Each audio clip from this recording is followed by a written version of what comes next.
जानने जा रहे हैं जो आम लोगों की जिंदगी से बहुत अलग। एक आम शिशु जब जन्म लेता है तो मानो वो कोई कच्ची माटी का पुतला होता है, जिसे कुछ नहीं पता होता, जिसे कुछ नहीं आता होता। जन्म लेने के पश्चात जिसमें अचानक से जान आ जाती है और वो जीने लगता है।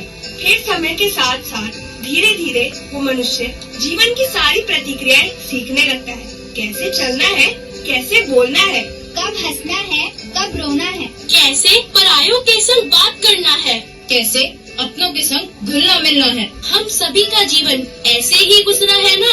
ऐसा ही होता है ना हम सबके साथ भी। नहीं, सभी मनुष्य का जीवन एक प्रकार से आरंभ नहीं होता। कुछ शिशु ऐसे भी होते हैं जिनमें जन्म से किसी न किसी प्रकार की असक्षमता या विकलांगताएं मौजूद होती हैं। इसी कारण वो हम सभी की तरह जीवन की आम प्रतिक्रियाओं को करने में असफल रहते हैं। आखिर क्या बीतती होगी ऐसे बच्चों पर? कैसे गुजरता होगा उनका जीवन? किस प्रकार से ढालते होंगे वो खुद को इस चुनौतीपूर्ण समाज का सामना करने के लिए। तो चलिए देखते हैं ऐसे ही दो बच्चों की कहानी जो आत्म केंद्रित यानी कि ऑटिज्म नाम की एक असमर्थता के शिकार थे। ऑटिज्म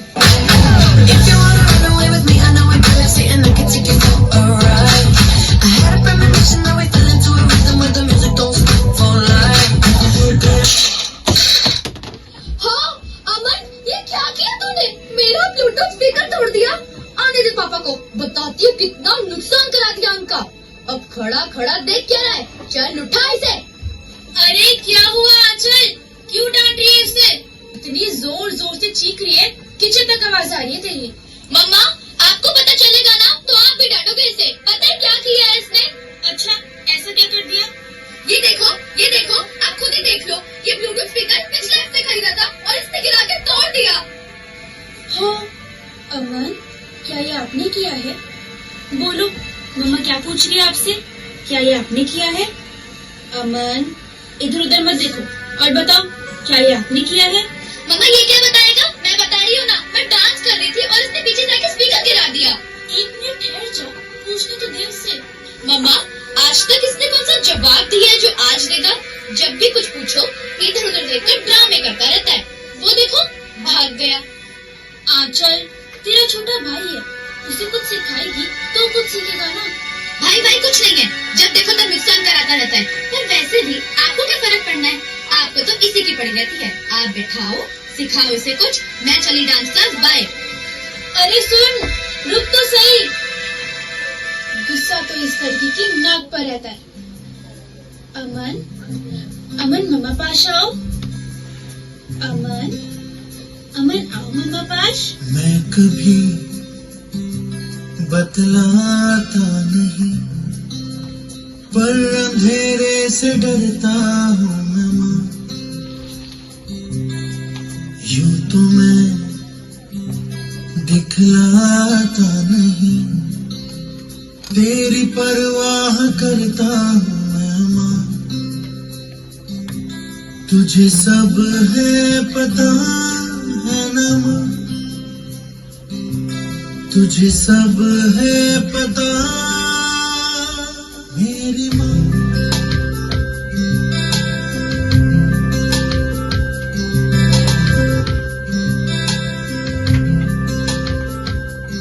अमन, आरती, अरे आरती तुम यहाँ बैठी हो, देखो कौन आया है हमारे घर। अरे अरविंद भैया, अनु भाभी आप, व्हाट अ प्लेजेंट सरप्राइज। देखिए ना कितने टाइम बाद आए हैं। हाँ पूछो भैया भाभी से, आते क्यों नहीं, जब से नोएडा शिफ्ट हुए हैं हमें तो मानो भूल ही गए हैं। अरे नहीं भैया, ऐसी बात नहीं है, आप तो जानते ही हैं ये ऑफिस में बहुत बिजी रहते हैं, इन्हें छुट्टी ही नहीं मिलती। और जब से आरव हुआ है तब से तो मैं भी फ्री नहीं होती हूँ। पर परजाई जी अब आप चिंता ना करो, आज ही हम आरव का स्कूल में एडमिशन करा के लाए हैं। अब आरव जाएगा स्कूल और ये पीछे से कभी भी आपके पास आ सकती है। अरे वाह आरव, कौन से स्कूल में एडमिशन हुआ है आपका? मैं ज्ञान पब्लिक स्कूल में जाऊंगा, वहाँ पढ़ाई करूंगा और न्यू फ्रेंड्स बनाऊंगा। अरे वाह, अमन भी उसी स्कूल में पढ़ता है। आरती चलो इन दोनों की फ्रेंडशिप कराते हैं। हाँ बिल्कुल ठीक है। आरव आपको न्यू फ्रेंड्स बनाना पसंद है ना? तो चलो आपकी एक न्यू फ्रेंडशिप कराते हैं अमन से। एक मिनट, अमन यहाँ आपसे मिलने आपका एक न्यू फ्रेंड आया है। अमन मम्मा पास आओ। ओ क्या है ना जी, आजकल के बच्चे सुनते ही गाए। अमन मम्मा बुला रही है ना आपको, मम्मा के पास चलो। Hello, my name is Aarav, मेरे से फ्रेंडशिप करोगे? अमन शेक हैंड्स। अमन मम्मा क्या कह रही है आपसे? चलो जल्दी जल्दी हाथ मिलाओ आरव से। अमन मिला लो, मैं फाइट नहीं करूँगा। अमन चलो हाथ मिलाओ आरव से। अमन रुको, कितना बदतमीज हो गया लड़का, तुम्ही ने उखाड़ के रखा है इसे। जाने दीजिए ना भैया, छोटा बच्चा ही तो है। इतना छोटा भी नहीं है भाभी, 5 साल का हो गया है, कम से कम हाथ तो मिला ही सकता था। कोई नहीं अनुज जी, बच्चा ही तो है, सीख जाएगा धीरे धीरे। वैसे एक बात पूछूं, ये अमन बोलता तो है ना? क्योंकि हमने तो इसे कभी बोलते हुए सुना नहीं। हाँ भैया, बोलता तो है पर थोड़ा कम, ज्यादातर खुद ही से बातें करता है और कभी कभी तो कुछ वर्ड्स क्लियरली समझ में नहीं आते। भाभी बुरा मत मानेगा, बट मेरी नजर में आपको अमन को किसी डॉक्टर को कंसल्ट कराना चाहिए, शायद वो कुछ हेल्प आउट कर पाए। क्या भाभी आप भी, इसे कोई डिजीज थोड़ी है जो डॉक्टर से कंसल्ट कराए। भैया मैं ये नहीं कह रही कि इसे कोई डिजीज है, मे बी कोई डिसऑर्डर या फिर कोई डिसेबिलिटी हो। अक्सर आज के बच्चों में ये डिसेबिलिटी पाई जाती है, मगर आप कंसल्ट कराएंगे तो पता चलेगा ना। अरे अनु, तुम भी ना बातों में लग जाती हो। भाई जिस काम के लिए आए थे वो तो तुम भूल ही गई। अनुज और आरती को मिठाई तो दो। हाँ लीजिए भाभी, ये आरव की एडमिशन की खुशी में। अच्छा अनु चले, अब हम लेट हो रहे हैं। अरे भैया भाभी थोड़ी देर तो रुकते। अरे नहीं अनुज, हम फिर कभी आएंगे, तसल्ली से बैठेंगे, अभी हमें कहीं और भी जाना। चले अनु? हाँ चलिए। सुनिए, ये लोग क्या कह रहे थे अमन के बारे में? आपको क्या लगता है, क्या हमें किसी डॉक्टर को कंसल्ट कराना चाहिए? नहीं, कोई जरूरत नहीं डॉक्टर को कंसल्ट कराने की। तुम्हारा बेटा मूडी है, मूडी। जब मन करेगा खाएगा, जब मन करेगा पढ़ेगा, जब मन करेगा खेलेगा। अरे हाथ मिला लेता तो क्या चला जाता। भैया भाभी के सामने नाक कटा के रख दिया मेरी। उनके बेटे आरव को देखो, कितने अच्छे से घुल रहा था, कितने अच्छे से बात कर रहा था।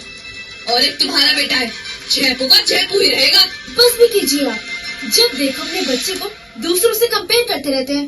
अरे कंपेयर ना करूँ तो क्या करूँ, ये दुनिया कंपैरिजन से ही चलती है। आजकल कंपटीशन का जमाना है, अगर कंपेयर नहीं करा तो ये पीछे का पीछे रह जाएगा।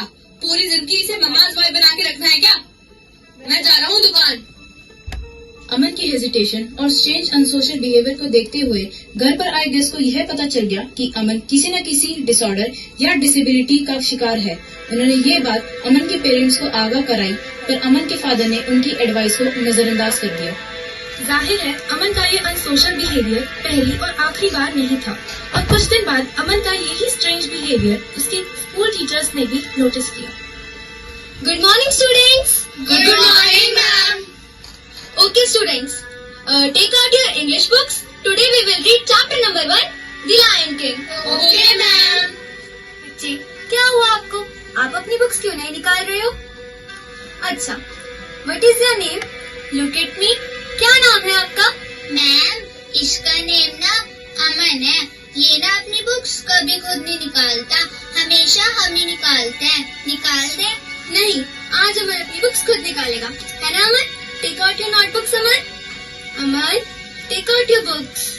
अमन, take out your books. अमन, रुको, कहाँ जा रहे हो? अमन, कहाँ गया होगा ये? मैम, ये ना हमेशा ऐसा ही करता है। जब भी कोई टीचर इससे कुछ पूछती है ना, ये क्लास छोड़ के भाग जाता है। अभी भी ग्राउंड में गया होगा। ओके स्टूडेंट्स, आप रीडिंग शुरू करो, मैं अभी अमन को लेकर आती हूँ। अमन की क्लास से निकल जाने के बाद उसकी क्लास टीचर कृतिका मैम उसके पीछे गई।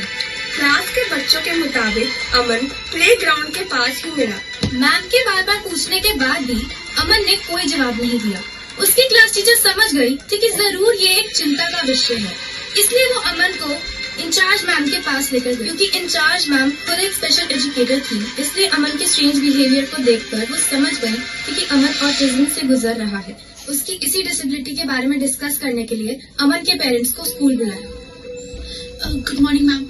मैम, आपने हमें इतनी अर्जेंटली बुलाया है। अमन ठीक तो है ना? मिस्टर एंड मिसेस शर्मा, हमने आपको यहाँ पे अमन के रिगार्डिंग बात करने के लिए बुलाया है। सर, क्या अमन घर पे ठीक से बिहेव करता है? क्यों मैम, ऐसा क्या कर दिया हमारे बेटे ने? कृतिका मैम, प्लीज आप बताइए इन्हें आज क्या हुआ। Yes ma'am. मैम, जब मैं क्लास में पढ़ा रही थी तो मैंने सबको बुक्स निकालने को बोला। अमन ने अपनी बुक्स नहीं निकाली, तो मैंने अमन से पूछा अमन बुक्स क्यों नहीं निकाल रही? तो अमन डर के प्लेग्राउंड की तरफ भाग गया।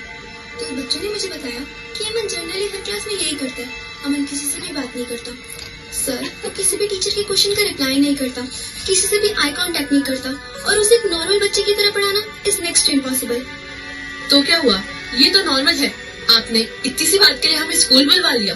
सर, आपको ये सब नॉर्मल लगता है? आप कहना क्या चाहती हैं? हमारा बेटा एब्नॉर्मल है, पागल है? नहीं सर, वो पागल नहीं है। मैं खुद एक स्पेशल एजुकेटर हूँ एंड अकॉर्डिंग टू मी शायद वो ऑटिज्म नाम की डिसेबिलिटी से सफर कर रहा है। आप कहना क्या चाहती हैं? मेरा बच्चा मानसिक रूप से एकदम ठीक है। आप शांत हो जाइए, गुस्सा मत कीजिए। शायद वो अमन के भले के बारे में बात कर रहे हो। अरे कैसा भला? ये हमारे बच्चे को डिसेबल कह रही है और तुम कह रही हो कि भले की बात करती है। Sir, calm down. देखिए, इट्स अप टू यू। आप क्या चाहते हैं कि अमन ऐसी ही आदतों से बड़ा हो? इफ यस, तो आप ऐसे ही चलने दीजिए, एंड इफ नो, तो आप मेरी एडवाइस मानिए और किसी प्रोफेशनल साइकोलॉजिस्ट को दिखाएं। देखिए मैडम, अगर आप उसे स्कूल में नहीं पढ़ाना चाहती तो साथ साथ बता दीजिए, हम उसका एडमिशन किसी और दूसरे स्कूल में करवा देंगे, पर दोबारा हमें ऐसी चीजों के लिए स्कूल न बुलाए। चलो आरती, घर चलते हैं। तो देखा आपने किस तरह स्कूल के वार्न करने के बाद भी अमन के पेरेंट्स नहीं माने कि उसे ऑटिज्म है। अब सर, ये देखा गया है कि जब जब पेरेंट्स अपने बच्चों की ऐसी सीवियर डिसेबिलिटीज को इग्नोर करते हैं, तब उसका बहुत बड़ा खामियाजा उनके बच्चों को फ्यूचर में उठाना पड़ता है। और अमन के साथ भी वैसा ही हुआ।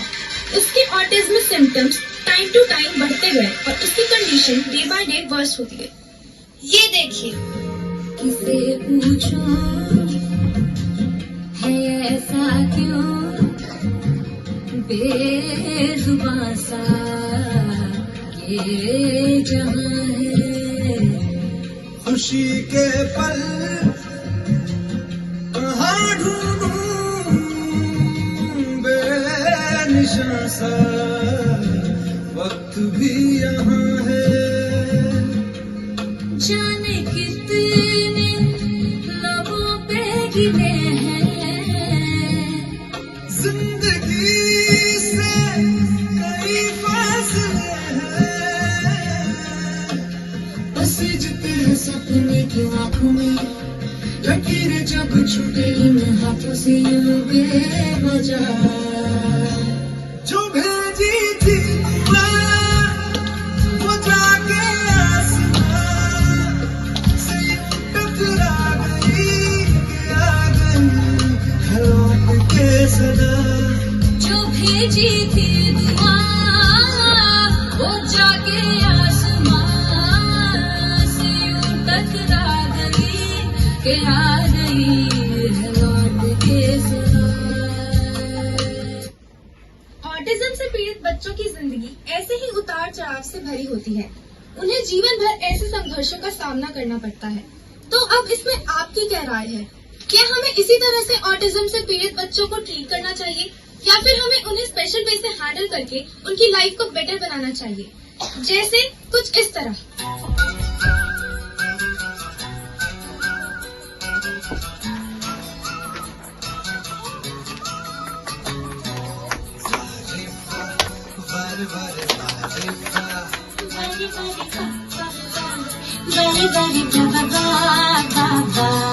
तू ही तो है मेरा सारा जहां, जैसे जमीन पे है ये आसमां। तू आगे आगे मैं पीछे पीछे, छोटा सा अपना ये कारवां।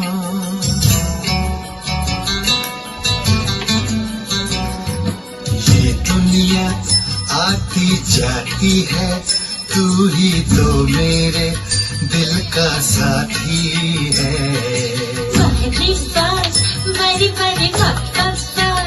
वारे वारे वाह वाह वाह। सो एवरीवन, आपने हमारे इस नाटक से क्या सीखा? वो कौन सी ऐसी चीजें हैं जो इस तरह के ऑटिज्म या अन्य प्रकार की डिसेबिलिटी से सामना करने में मदद करती है? Number 1, students with special needs require more than just an education. They require support, warmth and acceptance. Number 2. Treat a disabled autistic person the way they are comfortable in.